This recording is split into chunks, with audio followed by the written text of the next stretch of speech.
Majnoun arrive le pas léger tel le troubadour en cette réfrigérante matinée. L'auteur, compositeur, interprète était encore il y a peu en tournée en Afrique de l'Ouest.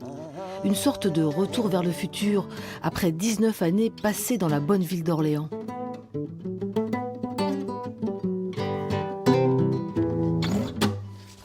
Bon, il faut chauffer les mains un peu, hein.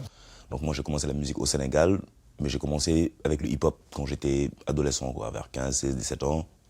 Dans les années 90, il y a l'explosion, on va dire, du mouvement hip-hop à Dakar, et je n'y échappe pas en fait. Donc voilà, c'est là où je fais mes premières armes. Et c'est ce frère qui nous donne aussi une guitare, avec laquelle on commence aussi à faire nos premières armes en tant que musicien. Donc la musique, elle a commencé au Sénégal, mais on va dire qu'elle s'est plus professionnalisée quand je suis arrivé en France. Donc quand je suis venu ici faire les études, je faisais déjà de la musique. Et j'ai commencé à faire les chœurs aussi dans le groupe Dolé, de mon frère, un groupe de reggae qui était très connu ici à Orléans. Donc j'ai fait les chœurs là-dedans, et puis petit à petit, j'ai créé mon propre groupe, et j'ai continué.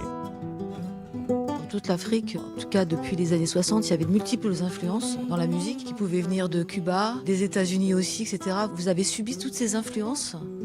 C'est une culture musicale très riche et très hybride en fait. C'est-à-dire qu'il y a d'abord la musique africaine.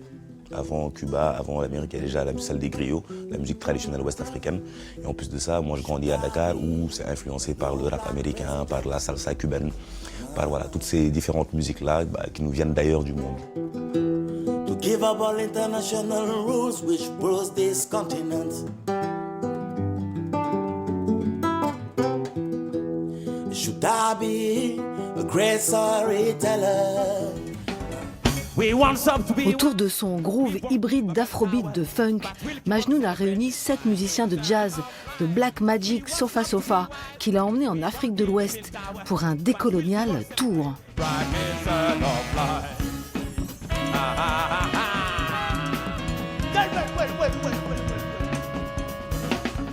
Pourquoi décolonial tour? Parce que tout simplement, j'estime qu'aujourd'hui, on est arrivé à une époque assez charnière, pour nous, en tout cas ces peuples-là qui ont connu la colonisation, où nous avons l'opportunité de terminer cette œuvre de décolonisation.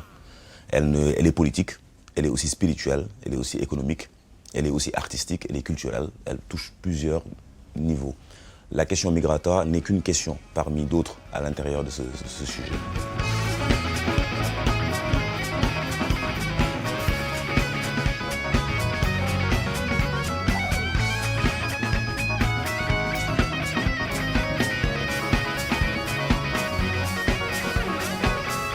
Pour moi, il n'y a pas de crise migratoire proprement dite, parce que j'estime que l'humanité, elle est nomade par nature, et que heureusement qu'il y a toujours eu des migrations. Et c'est comme ça que les peuples, les civilisations, les cultures se sont enrichis mutuellement.